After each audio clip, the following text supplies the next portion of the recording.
Bonjour tout le monde et bienvenue dans ce décryptage. Aujourd'hui, on s'attaque à un vrai gros morceau, un sujet qu'on connaît absolument tous, les conflits au travail. On a très souvent tendance à vouloir cacher ces frictions sous le tapis, un peu comme si c'était une anomalie honteuse, non? Mais en fait, c'est tout l'inverse. C'est une réalité structurelle, complètement inhérente à la vie en collectivité. C'est même plutôt fascinant quand on y pense. Du coup, pour vraiment comprendre et surtout désamorcer cette mécanique, il nous faut une approche et une analyse systémique hyper rigoureuse. Allez, c'est parti, on plonge directement dans le vif du sujet. On va suivre un modèle de diagnostic en 6 étapes aujourd'hui. D'abord, le coût caché des conflits. Ensuite, la cartographie et les signaux d'alerte, avant de passer aux obligations légales et aux fameuses enquêtes. On verra ensuite les outils pratiques de résolution, on parlera de l'impact énorme du télétravail, et on finira sur comment transformer l'attention en innovation. L'idée, c'est vraiment de démystifier tout ça étape par étape. Première étape donc, le coût caché des conflits. Parce que oui, l'absence de régulation ou le fait de juste attendre que ça passe quand les premières tensions apparaissent, ça dégrade le climat social à une vitesse folle et les conséquences sont extrêmement lourdes, que ce soit sur le plan humain ou purement financier. Les chiffres font vraiment froid dans le dos. Tenez-vous bien, on a 60% des professionnels qui n'ont littéralement jamais reçu la moindre formation pour gérer les conflits. Résultat, pour près d'un tiers des collaborateurs qui subissent ces tensions, la santé mentale en prend un vrai coup, et durablement.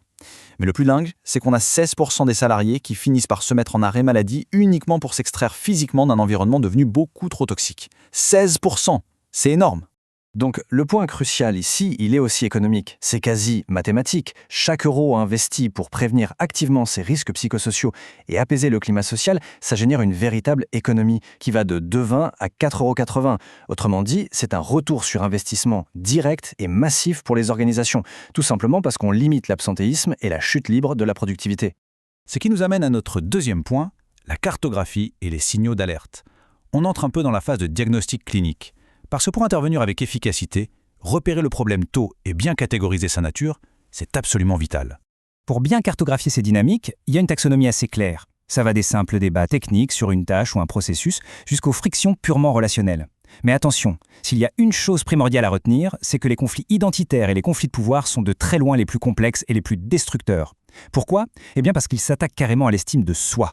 Ils nourrissent un sentiment d'exclusion terrible et déclenchent un stress chronique qui peut parfois aller jusqu'au sabotage ou au besoin compulsif de tout contrôler. Le truc, c'est que bien avant l'explosion finale, il y a toujours ces fameux signaux faibles comportementaux. De l'évitement, une compétition sur la défensive, de la mauvaise volonté ou carrément de la résignation. Et c'est super intéressant de constater que nos rituels classiques en entreprise, comme l'entretien annuel d'évaluation, agissent très souvent comme un catalyseur pour ces tensions. Le décalage entre des objectifs mesurés de façon hyper individuelle d'un côté et l'effort collectif qu'on nous réclame au quotidien de l'autre, forcément ça crée des étincelles. On passe à la troisième étape, les obligations légales et les enquêtes. Là, on touche au cadre juridique et c'est fondamental de comprendre que pour les dirigeants, agir n'est pas une option, c'est une contrainte stricte, particulièrement en droit du travail français. Prenez l'article L4120 du Code du travail. Il pose une règle d'or incontournable. L'employeur a une obligation de sécurité. L'inaction managériale ou le fait de faire l'autruche face à des conflits répétés, c'est pas juste une petite faiblesse de gestion, c'est un manquement caractérisé. Et ça expose directement l'entreprise à des condamnations juridiques super sévères. Fermer les yeux sur le problème, c'est totalement indéfendable légalement. Face à un signalement grave, l'entreprise est obligée de lancer des enquêtes internes spécifiques. D'un côté, on a l'enquête RPS qui va fouiller les causes structurelles liées à l'organisation de la charge de travail. De l'autre, on a l'enquête pour harcèlement qui doit vérifier avec une impartialité totale si des actes hostiles se sont vraiment répétés. Et dans tout ce dispositif, le Comité social et économique, le CSE, a un rôle crucial de vigie.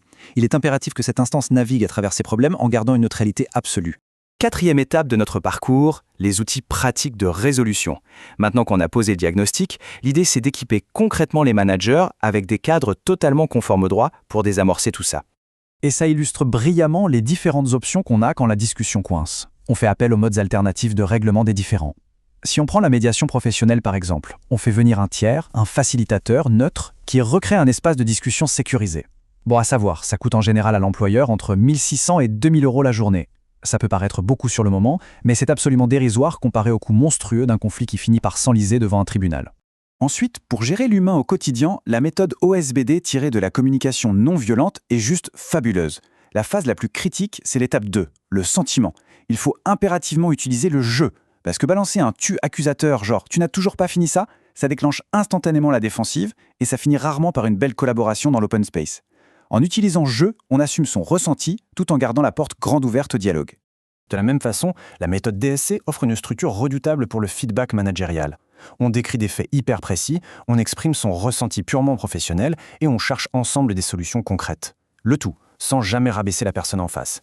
Et surtout, l'astuce, c'est de toujours conclure en montrant ce que toute l'équipe va y gagner. C'est brillant.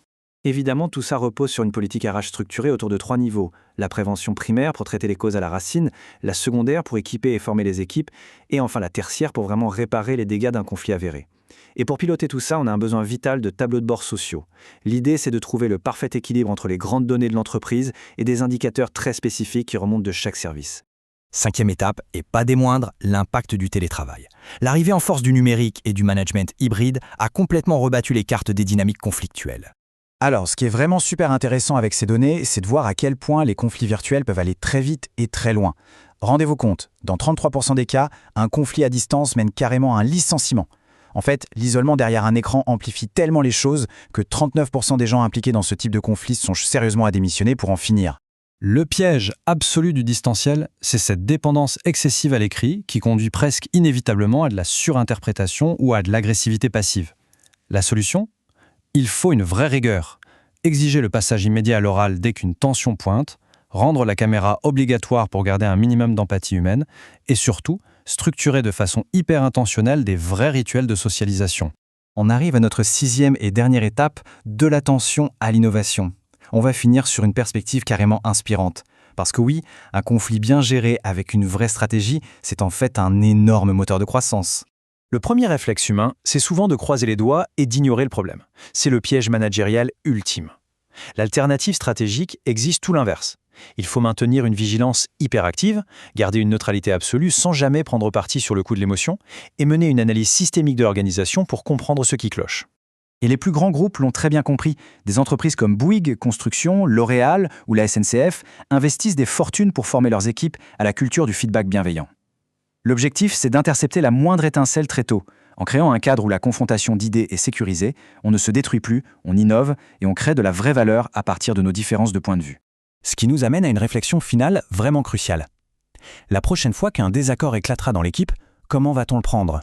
Est-ce qu'on le subira comme une perturbation ou est-ce qu'on saisira l'opportunité d'en faire un levier pour construire une équipe plus forte et plus innovante ?